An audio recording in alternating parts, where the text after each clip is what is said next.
All right, y'all. What's going on? So you can see we're not in my car again, so I gotta hold you guys like old times' sake. But for the past, 3 days, I think it is now, I've been on the Jay Cutler carnitine juice.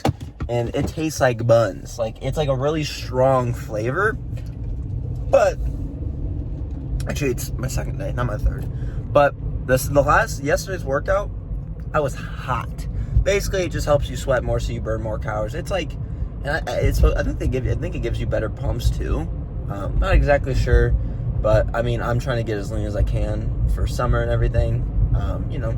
Because I mean, why would you not want to be as confident as you can taking off your shirt? You know what I'm saying? And I already am pretty confident and everything, but you might as well look a little leaner. But there's not going to be a certain point where I'm like, okay, I'm too lean. You know, I don't want to get to that point. You know, because I think if you're not doing a competition and you're just kind of trying to look better or whatever, I think that you should just kind of go for like a 10 to 12% body fat look. I'm probably like 12ish right now, around there. But I don't want to get to like 6% or whatever, like 7, because then you get to a point of where you look crazy, but then, you know, you get affected hormone wise, and then you start losing muscle mass sometimes, where you're not able to gain any muscle mass. So I'm gonna get to that sweet spot, being able to still recover in the gym, you know, keep getting stronger and look great as I can, you know. So that's why that 10 to kind of 12 spot's pretty dope. And then I'll go back up to gradually like 13, kind of like what I'm at now, at a 14 to 15. Anything above 15 for me though, I don't like my body as much. But I think if you want to just have a good mass but still somewhat lean look, stay at that 14%, 13 to 14, and you're gonna look 10 times better, dude. That's my opinion on it. But yeah, anything above 15, you're gonna start looking a little less aesthetically pleasing. And then anything below that, you're gonna look great, but you're probably gonna lose like a little strength. Not too much though. Anything below 10%, you're losing strength on. You're losing strength on something, right? You might gain a lot of cardio, so you might gain a lot of heart strength, but not a lot of chest or bicep or leg strength, or however you want to say it. So, but today is going to consist of leg day. I had a video yesterday, but I wasn't talking to you guys because I worked out with my boys, so I'm just not going to post that one. We had a great lift though, so overall, you know what I'm saying, man, just like, you know, overall was a great lift. That's the greatest part about working out with your boy or something, because I mean, he knows, and we said this yesterday, we know how to spot each other and give those couple reps to each other, like to really kind of just get them, like, you know, the most out of the movement. And it's the best, you know, when you have somebody there that wants to work out as hard as you and likes to push themselves and kind of just likes to do the same amount of like volume and likes to kind of do the same workouts. It's great, you know. He's a pretty athletic guy and stuff, so it's pretty cool getting different types of, like, you know, body types, because he's not like the super mass kind of guy, but he's more like the athletic kind of, not even long distance like where he's super skinny, but he's more of like the athletic frame, rather than I'm more of like the bodybuilding kind of look and everything. He'd beat me in like a race and stuff and long distance and stuff, but I beat him in the strength category and stuff, and, you know, just more bodybuilding focused. But we have different goals, you know. He's going into the military and everything, and I'm trying to look good on stage half naked. I think those are a little different. But yeah, today's lift is going to be a little later night kind of lift. It's going to be about 9 o'clock when we get there. It's about 8:40, so we still got a little time to spare, and then we got to do about 10-15 minutes of cardio. And then, yeah, man, I mean, overall, it's gonna just kind of be the same thing. You know, with these videos, I can't really give you guys a whole bunch of new things. You know, that's the one thing I don't like necessarily love about making content like this. I love making content like this, like in one way, but then another way, I'm like, I want to keep you guys entertained. This guy's going so slow for me. It's 35 and we're going 20. I think he's a little drunk or something, but I like this type of content. It's very raw. There's nothing that is really like, you're not seeing anything crazy or behind the scenes. You're literally just seeing me for what I'm doing in the current moment right then and there. And there's no BS. There's no Mr. V's high-pitched voice. This is what we're gonna do. No, it's just me and you kind of having a personal kind of thing right now, because I when I say I want you guys to comment, I genuinely want you guys like have like almost a conversation with me, you know, because like it could be about whatever, you know, and I know very few people watch these videos, so you know, very few people see this part of the video, you know. A lot of people, they don't watch a lot of, like, you know, even after 2 minutes, unless it's like crazy kind of entertaining, which sucks, but I get it, because I'm almost the same way. I'll stick around for a little bit, but maybe not to the 6-minute mark. But this is like almost like a personal like blog type of thing. You guys are just seeing what I'm doing. You guys are seeing my progress. You guys are just seeing who the person I am, rather than, you know, like a character of some sort, right? Because then that becomes very tiring and dry, I think, you know. That's why I'm definitely going to start doing more other various type of videos, more creative and stuff, because I still have to make this one, but I got to get all the files for it and everything. It's been a long process. I've been also pretty lazy at it. I'm not even going to lie with you guys. I've just been slacking off on that video, so you guys will get it soon. Not sure exactly when. I can't promise it's going to be this weekend or whatever, not, but you'll get that video eventually. But in terms of life right now, I'm about to go on vacation. I'm very hyped for that. I get to go to Myrtle Beach with my lady. I'm super hyped about that, dog. Can't wait. I also didn't bring my headphones. Whatever. But yeah, man, I'm just super hyped. You know what I'm saying? Just life's looking up recently. And yeah. So other than that, y'all, I'm not gonna keep you guys waiting much longer, and I'll see you guys there.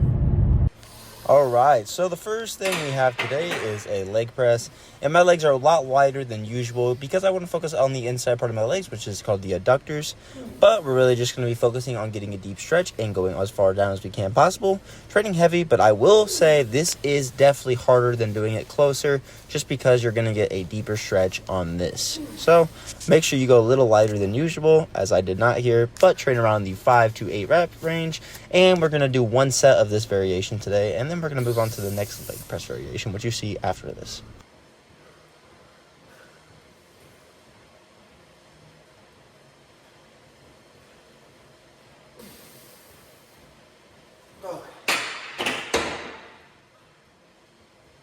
Now, this isn't the best way to kind of see it, but you can kind of see how my feet are close together. This is going to focus a lot more on the quads right here and focus on getting a deep squeeze at the bottom. And we went a little lighter this set because that last set was very hard, but same thing. Train to failure for one set, going as deep and slow and controlled as you can and explode the way up, and train to failure.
Now we're going to be focusing on the calves with doing calf raises. This was a little scary here because I didn't have my spotter, aka my girl, here with me to help me, you know, raise it up at the end. That's why I did 5 plates. Just got more of a stretch and more of a squeeze at the top, as you can see. But make sure you're banging out at the end, and we're going to be doing 2 sets till failure. And this is where I almost failed. And after we took a break from doing quads, we're back to it with leg extensions. We're going to be doing one all-out set to failure. Make sure the seat is far back enough where you're really getting a deep stretch. I had to move the seat up after just a few reps, so here, you'll see in a second. But train to failure and really squeeze to the top, and train heavy and hard once again.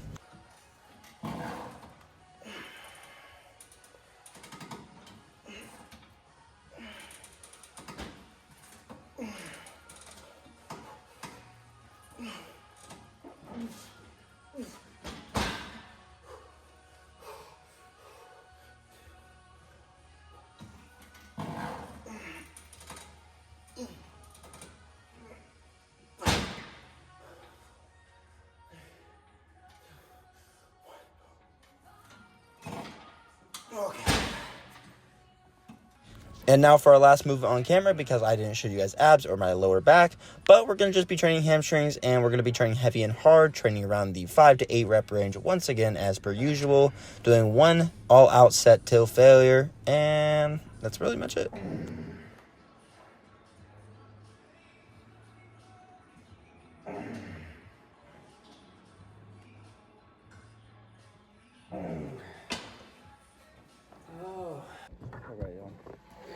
I look like I've been through hell, which I have with this workout. It was a good workout though, overall.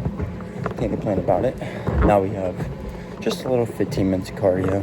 Nothing crazy, nothing absurd. Just enough for getting blood flow in my legs again. Really just kind of straight kind of just warming down, you could say. Because honestly, especially if you do legs, it's not the worst thing ever. But it definitely doesn't help to go right into this stuff where you're pushing yourself really hard to then just sitting straight down. Do a slight kind of, like I said, warm down.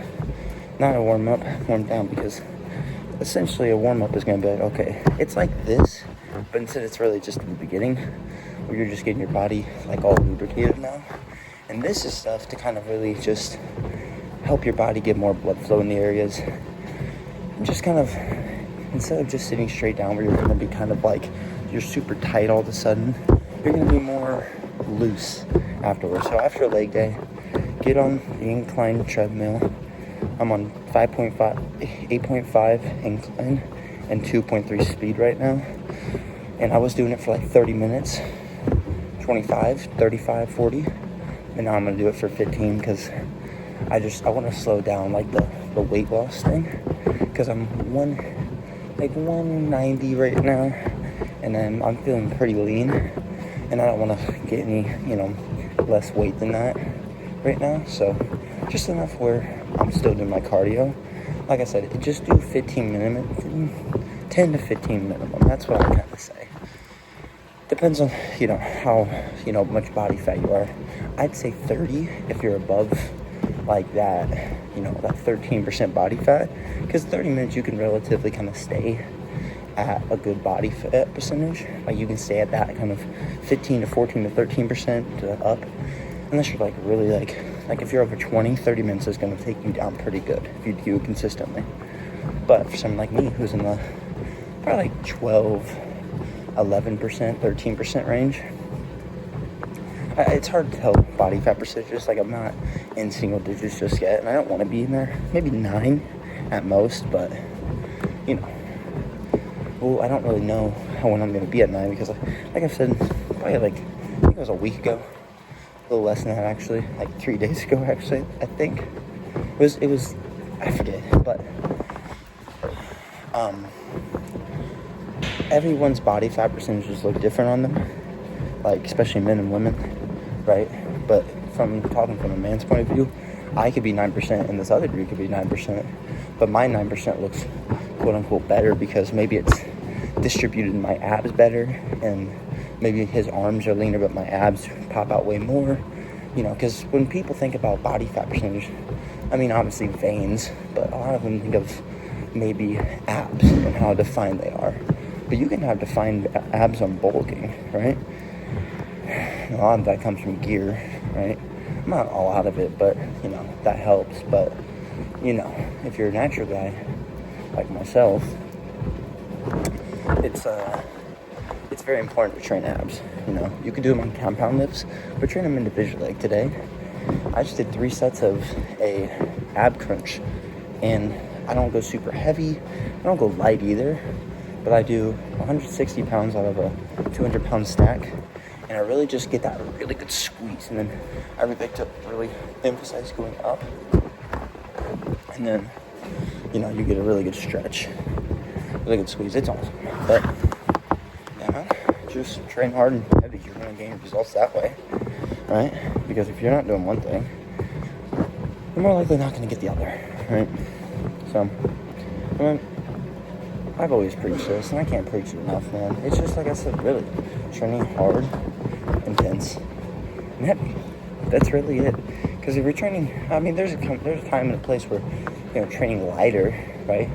Like on certain exercises where you're going to get more injured, right? If you go maybe a little too heavy, like pec flies. I think you should try for PRs every now and then, but don't do a 1 rep PR really ever on a pec fly. I don't think that's really going to benefit you at all. I mean, you could try like a 1 rep max and like an incline bench, you know, but compared to like something that, you know, you're going to really stretch the muscle, or like, you know, you're really going to get deep back into movements, then maybe hold off. Like another one, what's another 1 rep? Like I always think of the fly, because that's like where your shoulders and chest are really stretched out. But then another one could be like, I don't know, maybe like a weighted, I don't know, I wouldn't say weighted pull-up, maybe like a weighted dip. A lot of it to do with chest, because I have shoulder and chest problems already, just with like my shoulders. A lot of times when I do chest movements, I'm getting better at it, and I have over time especially, because I used to not do any type of flies, because I only used to feel my chest. I mean my shoulders. It sucked. And it wasn't like a good like burn, it was like my rotator cuff. It wasn't fun. But with time, that stuff will definitely feel a lot better if you actually try to get more of like a squeezing out of it. Because once you learn to finally, you know, actually, I don't want that glare on you guys. Let me see. Whatever. But, you know, like I said, the bare essential of all this is just to train heavy and hard. You don't have to do some crazy science-based approach. You know, you don't have to do any of that. If you literally only want to do bench press, squat, and deadlift, and maybe a couple other movements, like lateral raises and leg extensions and stuff, and you'll grow, right? There's other better movements, right? But, I mean, you see people doing back extensions on, like, row machines. You know, and they're just, they have, like, these stupid bands and stuff.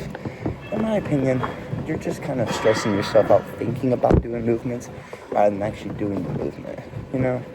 That's what gets me, it makes me laugh every time I see somebody do some movement like that. It's not like I'm laughing at them because it's not working. I'm just laughing at them because you could do something like that way easier. If you want to hit just your lower back, there's literally a machine designated for it. I mean, they have the pad things, like where your hips are, or your whatever it is, and you can just do back extensions like that. There's so many alternatives, so you don't need to do these crazy science-based lifting. Like I said, if you literally have fun and you grow from doing the bench press, do the bench press, you know? Personally, I'm not going to do it because I get injured all the time on it, compared to an incline where I don't, and I get more upper chest activation and still some middle chest activation. I'd much rather do those, you know? So don't stray away from really just doing the movement that you like to do. And if that is the crazy science-based lifting stuff, then by all means, man, do that. Just have fun with it. At the end of the day, whatever keeps you in the gym and keeps you going, keep doing that. If you love kettlebell swings, keep doing that. They might not be the most beneficial for your muscle groups, but if you feel the muscle working and you're having fun, go for it. You know, don't let anybody stop you. But I always say, do your research on what could work better for you. Try it. And then if you don't like it, don't do it, you know. But if you like something that works also, what do you have to lose there? You're going to grow the muscle the most, and you're going to have the most fun doing it, right? Like, personally, I love leg extensions, right? I know that's like, you like leg extensions? You like legs? Yeah, I like legs, actually. There's so much variety, but I like just the pattern, the movement of leg extensions. And guess what? They grow my quads like crazy. And I feel them like crazy. One of the things that makes me love a movement, personally, is if I feel that muscle super well, right? Like, for a while, I hated doing chest because I couldn't feel my chest. I felt a lot of just my front delts. That wasn't fun, right? But what's fun was really just getting a good squeeze and stretch on my chest. You know, that's fun to me, knowing that my muscle is growing, right? So, like I said, whatever's fun, you're going to be in the gym doing it more. That's just basic, I think, kind of just how humans work. If we have fun doing something, and it's good for us, and we know it's good for us, we're going to be consistent with it. So, other than that, y'all, I'm done for the day. I'm going to add this video out right when I'm doing cardio. So, you guys will be seeing this right after I'm done with this gym session. So, whoever's watching this video late night, appreciate you for watching. And I hope you guys have a good day. Until next time. Bye-bye.